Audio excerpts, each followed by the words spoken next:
AM 1460, the new WXBR. You were listening to the Metro South Morning Show, PM in the AM. Peter Zimbor and Mike Pava here with you this morning. Joining us here via the telephone right now is a psychotherapist who is the author of Why Smart People Hurt, a guide for the bright, the sensitive, and the creative. We welcome Dr. Eric Maisel to the program. Eric, good morning and welcome to the program. Hi, Peter. Great to be with you. We're here in the Boston area. You lived in the Boston area for some point in your life, correct? I did. I lived in the Back Bay. I worked at the Veterans Administration as a Veterans Administration counselor a long time ago. Well, we're glad to have you back here in the Boston area. Let's talk about your book, Why Smart People Hurt, a guide for the bright, the sensitive, and the creative. The saying goes, ignorance is bliss. Do you think it's easier to have a happy existence as a stupid person as opposed to a smart person? I don't know if it's about happiness. Actually, one of my mantras is that we're in life to make ourselves proud, not to be happy. So I'm not sure that happiness is the top-level goal. But whether it's about happiness or about making ourselves proud, what I'm saying in the book is that smart people have a certain set of challenges that if they don't meet those challenges, they are going to make themselves sad.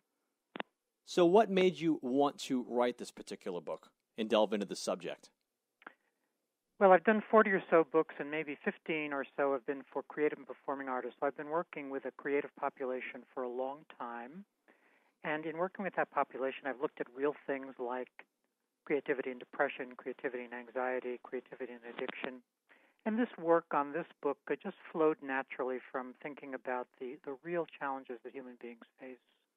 One thing that seems to me about a lot of creative people that want to explore creative professions is that it's a lot harder to be, say, an artist or a performer as opposed to someone who finds a quote-unquote real job because you're responsible for, essentially creating commerce with your art and selling it, and it's not like you can just collect a paycheck. Is that something you've seen? Oh, it's not just that. It's Darwinian. There's so much competition. If there are only 3 artists in the world, they'd probably do pretty well. But when there are millions of photographers and millions of painters and millions of writers, there's just fierce competition for these small prizes. So it's very difficult. And when I coach, I work as a creativity coach. When I coach clients, I tell them they're going to have to prove the exception. They can't be the rule because the rule is they're not going to make it. So they have to do, if everybody else is doing X, they have to do 10X or 20X in order to make it in the marketplace. So I take it from a financial perspective. What other challenges are out there for creative people in the world who are trying to get by? Well, for creative people, there's the major difficulty of everyday resistance, just getting to the work. The work makes us a little more anxious than we realize, and so it's way easier to surf the net or turn on a rerun of West Wing or something than to actually get to the work. So the major challenge is actually getting to the work. Second challenge is the marketplace. Third challenge are the shadows of our own personality, and that's true for creative people and everyone else under the sun. The unfriendly ways we talk to ourselves, the ways we're just not on our own side. So there are a whole array of challenges that smart, creative, sensitive people face. Once again, we're chatting with Dr. Eric Maisel, author of Why Smart People Hurt, a guide for the bright, the sensitive, and the creative. You think to be a creative person, you have to be a bright and smart person to begin with? No, they are different categories. That's why we kept them as separate categories. There was an interesting study way back when. It's going to take me maybe 5 sentences to describe, but during the WPA time, there was money thrown at all kinds of odd experiments to keep the economy afloat back in the 40s. And one experiment was to try to see the differences between bright adolescents and creative adolescents.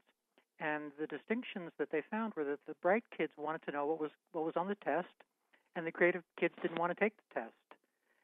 There was that relationship to societal norms that differed between bright kids and creative kids.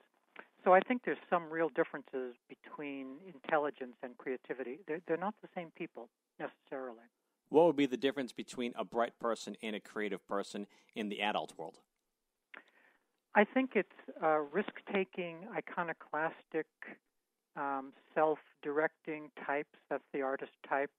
I think a bright person who's not also creative may go into one of the safer professions and not take the same kinds of risks that an adult creative person might be, not just willing to take, but in some sense eager to take, even though they are quite real risks.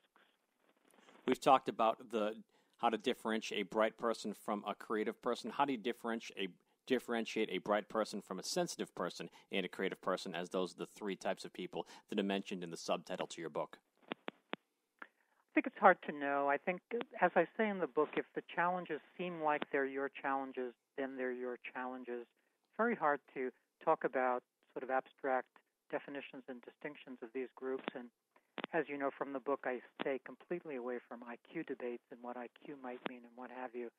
So as I say, the way I frame it is if these are the challenges that seem to have resonance for you, challenges in the workplace, challenges with society, existential challenges of not quite feeling like you or your efforts matter, then this book is for you. Why do you stay away from an IQ debate within your book? Well, I think we're not really sure what IQ stands for, if it's a legitimate measurement. Then there are all the questions about what IQ is supposed to be about unitary intelligence, but there are many questions about multiple intelligences and whether it's more sensible to talk about multiple intelligences rather than one unitary intelligence. And also, we're not sure if it's about if IQ tests are about a certain kind of privilege. You know, if you've had certain kind of grooming and certain kind of vocabulary used at home, if you're going to do better on an IQ test than if you haven't had those. So there are many problems with IQ, and that's one of the reasons I try to stay away from it. We're talking with Dr. Eric Maisel, author of Why Smart People Hurt, a guide for the bright, the sensitive, and the creative, a book which is available on Amazon, Barnes & Noble, and websites of that nature. You're finding more people buying your books online these days than actual bookstores, as bookstores seem to be more few and far between as the world gets more internet savvy. Yeah, I don't know the absolute count, but of course that's the case.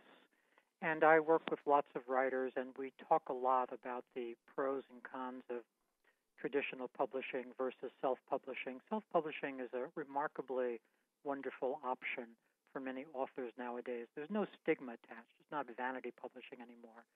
Many popular authors are leaving their traditional houses and going to self-publishing because it's more profitable to them and they don't have to wait 18 months for a book to appear.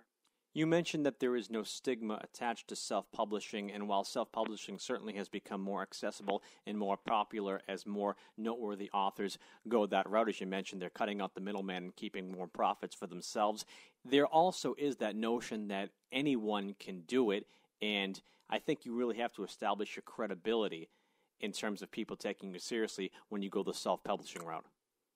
I think that's true, but in terms of announcing that you're self-publishing, I do think that doesn't sound like vanity anymore, but just perhaps a smart choice. I was noticing some statistics, and mid-year last year, Smashwords is one of those services that allows you to upload your electronic manuscript directly into the universe.